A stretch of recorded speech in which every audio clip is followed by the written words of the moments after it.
हे कार्तिक देवता, हम सब पर आपकी कृपा बनाए रखना। राधे राधे, जय श्री कृष्ण सभी को। मैं मधु स्वागत करती हूँ आप सबको मेरे चैनल अनमोल कथा में, जहाँ मैं सुनाती हूँ आपको पौराणिक कथाएं और कुछ भक्ति भाव के गाथाएं जो आपकी भावना को जोड़ते हैं भगवान के साथ। तो जुड़े रहिए हमारे साथ और सुनते रहें अनमोल कथाएं। दोस्तों, आज मैं आप सभी को कार्तिक माह की महिमा के बारे में बताने जा रही हूँ। आइए इसी के ऊपर एक कहानी सुनते हैं। कहानी के अंत तक जरूर सुनिएगा, क्योंकि कहानी के अंत में बहुत महत्वपूर्ण कथा है। तो आशा करती हूँ कहानी के अंत तक अब जरूर बने रहिएगा। किसी गांव में एक बुढ़िया रहती थी और उसका एक बेटा और बहू भी साथ रहते थे। बुढ़िया बहुत धार्मिक थी। भगवान की पूजा सेवा करना और व्रत वगैरह करना बुढ़िया को बहुत अच्छा लगता था। और बुढ़िया बहुत ईमानदार भी थी। गरीबों में खाना बांटना, गरीबों को सहायता करना, ये सब भी बुढ़िया करती थी। कार्तिक का महीना आया तो बुढ़िया ने बेटे से कहा कि वो कार्तिक स्नान के लिए जाएगी और 1 महीना वही रहेगी। ये सुनकर उसके बेटे ने अपनी पत्नी से कहा कि माँ के लिए 30 लड्डू बनाकर दे दो, ताकि वो पूजा पाठ कर कर कुछ खा ले। बहू ने गुस्से से आकर 30 लड्डू बनाकर दे दिए। बुढ़िया नदी किनारे कार्तिक स्नान को गई और वहीं एक किनारे पर झोपड़ी बनाकर रहने लगी।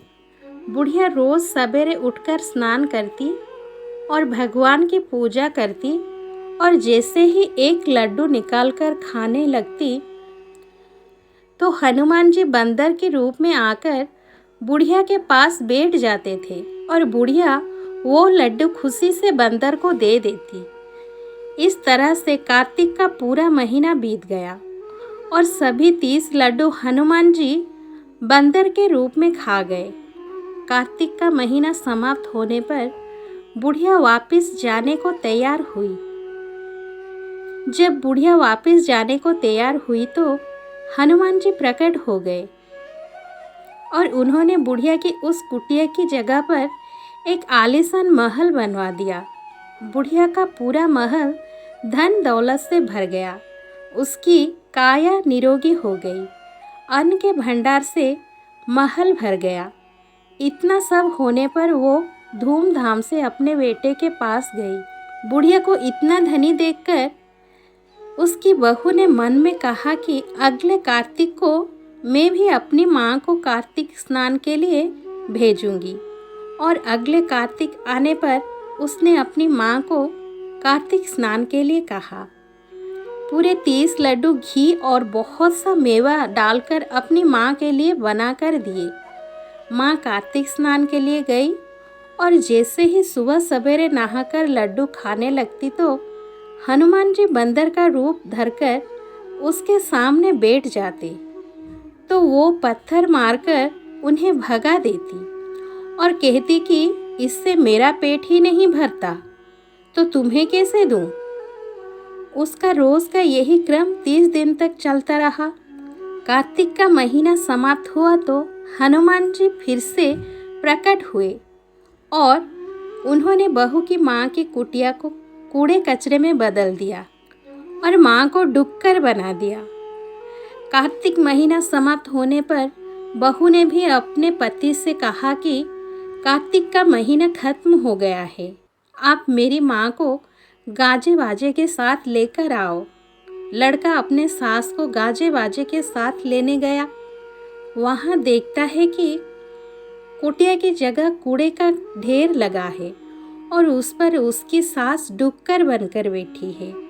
लड़के को देख हनुमान जी प्रकट हुए और बोले कि बेटा, तुम्हारी माँ ने सच्चे मन से कार्तिक का स्नान किया है और पूजा पाठ किया है, इसीलिए ही तुम्हारी माँ पर कार्तिक देवता का आशीर्वाद बरसा था।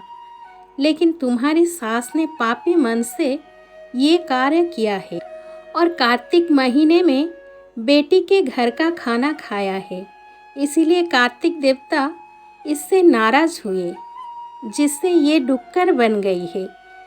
बुढ़िया की नीच हरकत की वजह से बुढ़िया कार्तिक देवता की कृपा नहीं पा सकी। ये कहानी सुनने के बाद हम सबको हाथ जोड़कर कहना चाहिए कि हे कार्तिक देवता, जैसे आप लड़के की माँ पर बरसे वैसे ही आप सभी पर बरसना।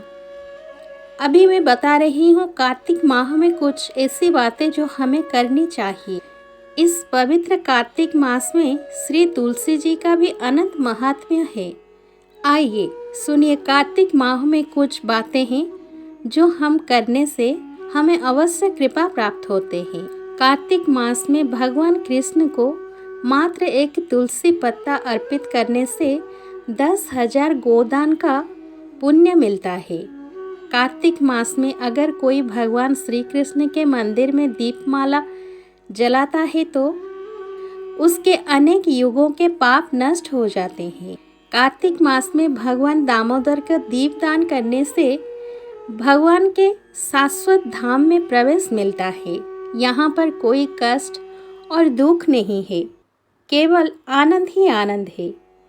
इस महीने में प्रतिदिन श्री कृष्ण को दीपक अर्पित करने से जीवन में छाया अंधकार दूर होता है और सौभाग्य उदय होता है तथा व्यक्ति श्रीहरि का प्रिय बनता है।